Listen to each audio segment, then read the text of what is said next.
সাংবাদিক সম্মেলনে বলেছি ডিভিআরসিসি সেই তাতে রাজ্য সরকারের পশ্চিমবঙ্গ রাজ্য সরকারের প্রতিনিধি আছে এবং যেটা হাই লেভেল টিম তাতে সচিব ইরিগেশন দপ্তর আছেন আর যে hour to hour minute to minute মানে ঘন্টা প্রতিদিন যেটা মনিটরিং হয় জুন মাস থেকে 30 সেপ্টেম্বর পর্যন্ত এই পিরিয়ডে মনসুনের পিরিয়ডটাতে এই সময়ে ওখানে যে টাস্ক ফোর্স আছে তাতে মেম্বার হচ্ছে irrigation and waterways department government of West Bengal chief engineer 1 written consent নিয়ে এগুলো হয়েছে। তারপরে ড্যামটা তো যাতে না ভেঙে যায় করতে হবে।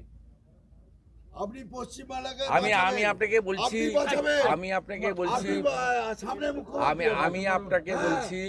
আপনি বাঁচাবেন যে কংসাবতী ড্যাম থেকে জল ছেড়েছে কে? রাজ্য। ডিবিসির তো কোনো রোল নেই। আপনি জল ছেড়েছেন কেন? মেসেঞ্জার থেকে আপনি জল ছেড়েছেন কেন? পাঞ্চেত আর মাইথন ডিবিসি থেকে ছেড়েছে। আর কোথাও তো বাঁধের উপর দিয়ে ফ্লো হয়নি। বাঁধগুলো ভাঙলো কেন? বাঁধগুলোতে এত ঘোগ রিপেয়ারিং হয়নি কেন? এই উত্তর কাকে? রাজ্য সরকারকে দিতে হবে।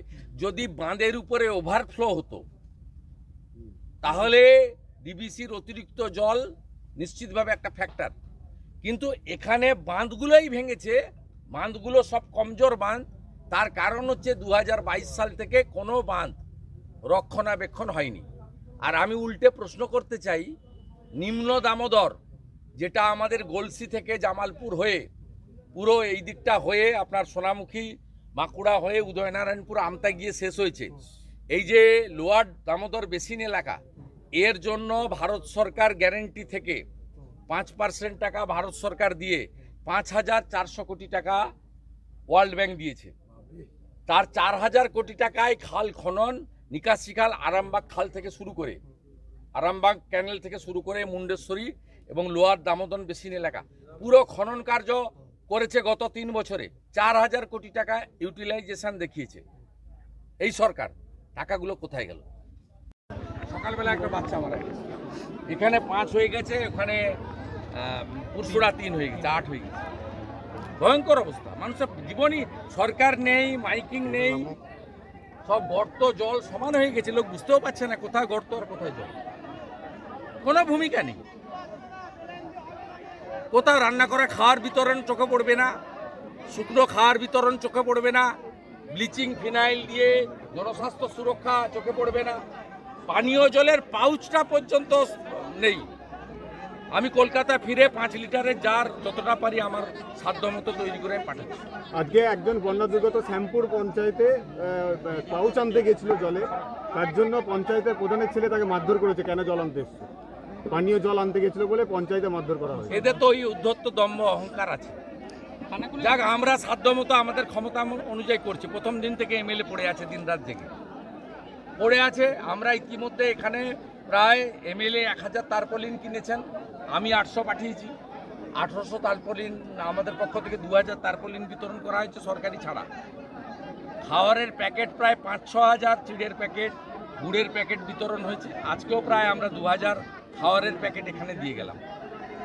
যে কজন মারা গেছে তাদের প্রত্যেকটা ফ্যামিলিকে আমরা দলের পক্ষ থেকে সাহায্য করব এবং কেন্দ্রীয় সরকারের 2.5 লক্ষ টাকা করে তারা চেকও পাবে ক্যালামিটি রিলিফ ফান্ড সিআরএফ। এটাও জানি না, কারণ ওটা তো স্টিকার লাগিয়ে দিবে, বলবে পিসি দিয়েছে। ওই জন্য আমি বলে গেলাম এটা কেন্দ্রীয় সরকারের টাকা, 2.5 লাখ টাকা করে পাবে। ওটা তো স্টিকার লাগিয়ে একাধিক চাষের জমিতে ক্ষতিগ্রস্ত, কিচ্ছু নেই, ধ্বংস হয়ে গেছে। পানের বরজ, পোলট্রি, ফিশারি কিচ্ছু নেই। খানাকুল 1-2 পুরসুরার বড় অংশ, আরামবাগের পাট, গোঘাটের পাট ধ্বংস হয়ে গেছে। ত্রাণ না পেয়ে জায়গায় জায়গায় বিক্ষোভ চলছে।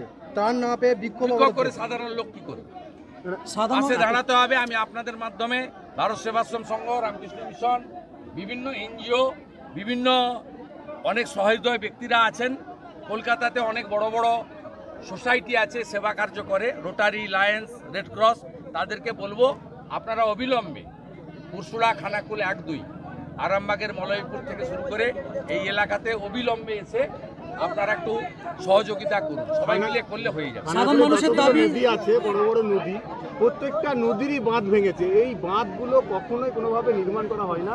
গত 22 সাল থেকে কোনো মেনটেনেন্স হয়নি, প্রি মনসুন কাজ।